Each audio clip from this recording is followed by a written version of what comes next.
The next video. So today I will show you how to scan any type of QR code or barcode inside Flutter without any third-party libraries using CameraX and Kotlin as well as MLKit for Android.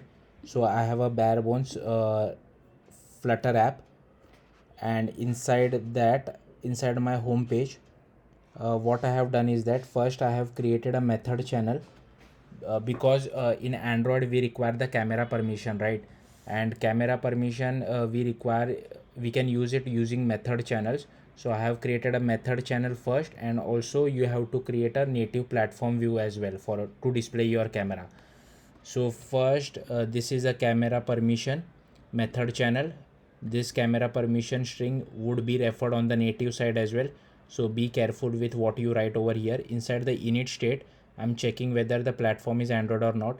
If it is, then I'm calling the get camera permission. Then inside get camera permission, you can see that I am calling this get camera permission method. So you have to write this method on the native Android side as well. If I get a boolean result as true, that means the user has granted the permission, then I'm setting this boolean this variable to true on our Dart side. If it is false, then I'm printing it out, but you can do whatever you want. Even in case of platform exception, I'm printing it out, so you can do whatever you want. Next, I'm getting the width and height of our mobile device and passing it to my scan QR view. So if the user has granted the permission to camera, then we are showing this custom widget. If not, then we are just showing a text saying give camera permission. So if you go to this custom widget, my scan QR view, it takes width and height. Next, we have created a map object from which we will pass the width and height from Dart side to native side. Next, I have created another method channel called scan QR view. So here the scan QR view is for identifying the native view on the Android side. Okay, so I'm checking platform.is Android, then it would be calling this Android view. The view type is scan QR view. Be careful with this constant. You should be referring the same constant on Dart side as on the native side as well, otherwise you will get an error. The layout direction is left to right. If you live in a country where it is from right to left, then you can use that. Creation params is the map which we have created. Creation param code, even I don't know what this is. I have just copy pasted it from the documentation. And on platform view created is kind of like a callback. So whenever the camera is successfully created on the native side, we would get a callback on the Dart side. And when we get a callback, I'm setting a set method call handler.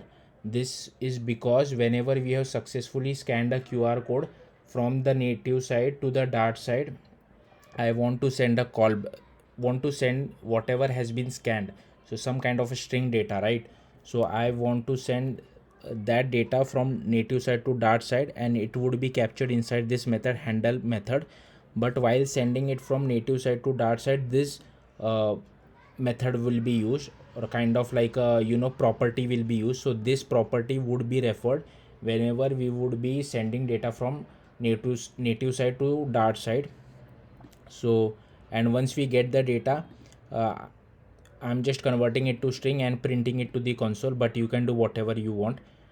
Next, open the Android folder inside Android Studio. First, go to manifest. Inside Android manifest, you add this uses permission camera. Next, create this folder my scan QR view. Inside that, create two file, my scan QR view and my scan QR view factory. Next, you have to go to your build.gradle file. First, you have to make sure the min SDK version is 23. I think 23 is Marshmallow, which is fine because very few people are using below Marshmallow Android versions. Next, you have to how to add this kind of dependencies.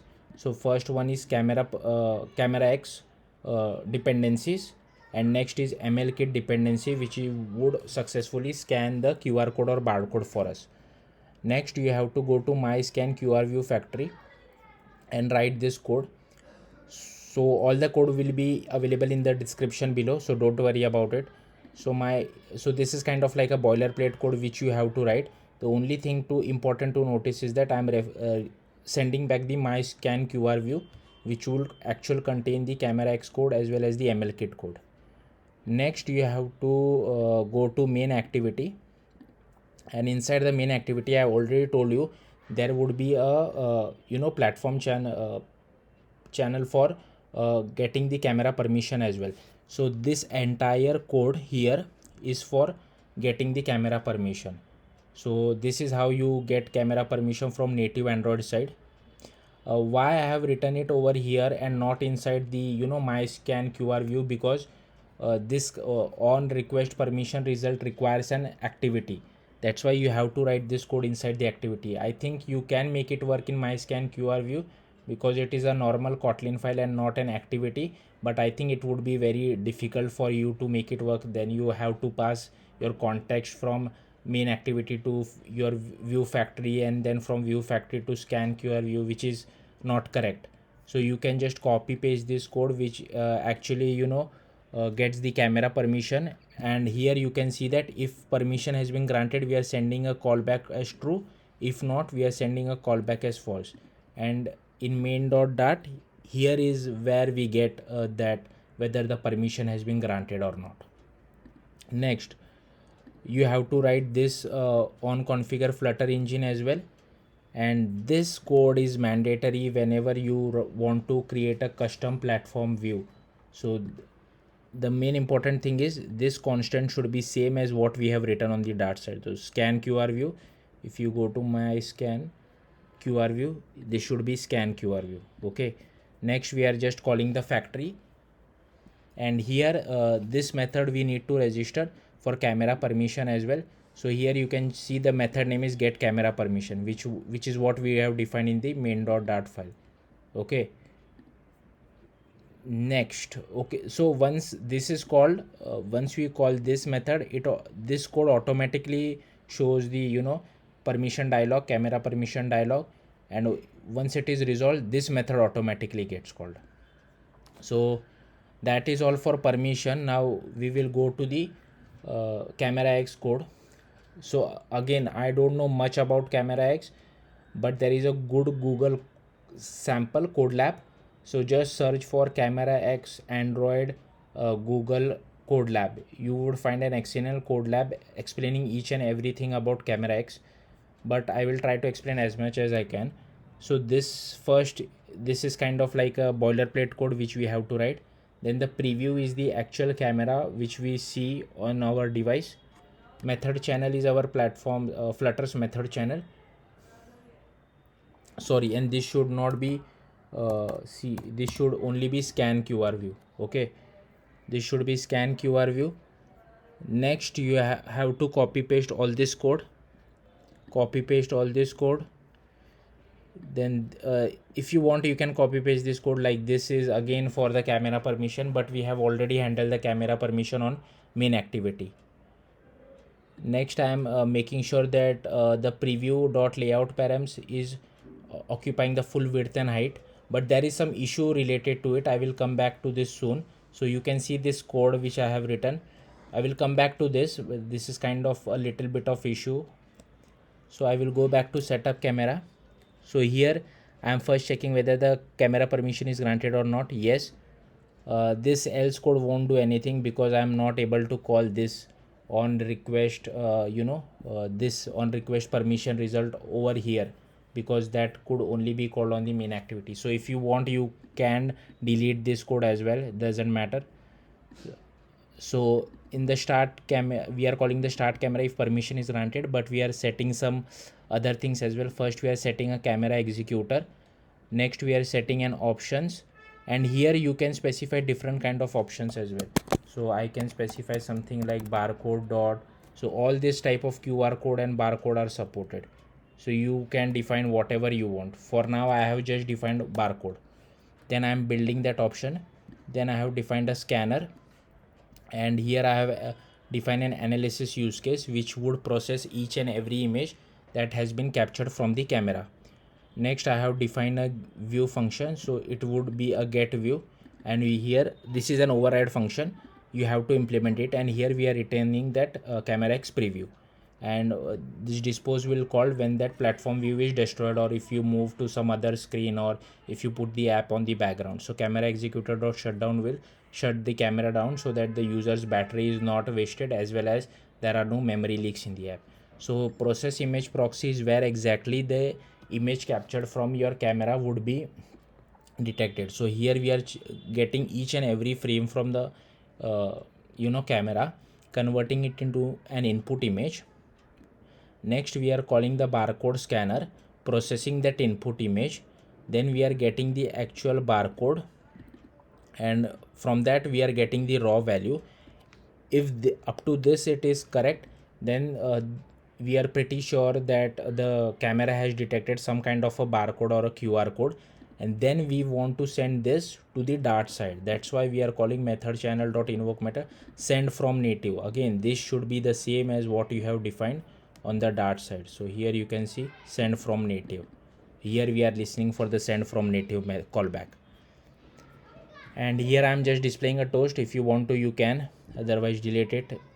And this method will make sure unbind all. What it will do is that as soon as you detect one QR code, it will stop the camera. But if you want to detect multiple QR code, you can just comment out this line. So here you can handle this add on failure listener if you want to. And add on complete listener again is kind of like boilerplate code which I have copied from the code lab. This, if you want, you can write it. Again, we have already handled camera permission on the main activity itself. And in the start camera method, again this is boilerplate code which I have copied it from the code lab, so you don't have to worry much about it. Now the issue which I was telling you all about is that I have already asked it on Stack Overflow. So if you check, once you run the app, you will see that the camera does not occupy the entire width and height. So I already have a question on this. I already even raised a bounty on it. You can see that it has been viewed almost 300 times, and it has also been upvoted by 6 people. And there were few answers to it, but I have like I have raised a bounty of 500, but this answer was not correct. So the community granted a bounty of plus 250 to this. But again, if you know this, do let me know. I have also asked it on the Discord channel of Flutter as well as on Twitter as well, but I didn't get any reply. So I will. So you have noticed that, right? That the camera does not occupy the whole width and height. So this is what I think make sure that the width and height is occupied fully, but this does not do the trick. Like I have used the same code on React Native side as well, but it works on React Native, but it does not work on Flutter side. But the another issue is that if you run this app for the first time, the camera won't occupy the full width and height. But if you do an hot reload or a hot restart, not hot reload, hot restart, then the camera occupies the full width and height. So there is some kind of a bug which is making sure that the camera does not occupies the width and height fully when it is first loaded. So if you know the solution to this bug, do let me know. But apart from that, I guess that's it. Yeah, I think so, that's it. I have already told you about build.gradle file, main activity. Yeah, I think that's it. Thank you for watching. See you in the next one. Bye.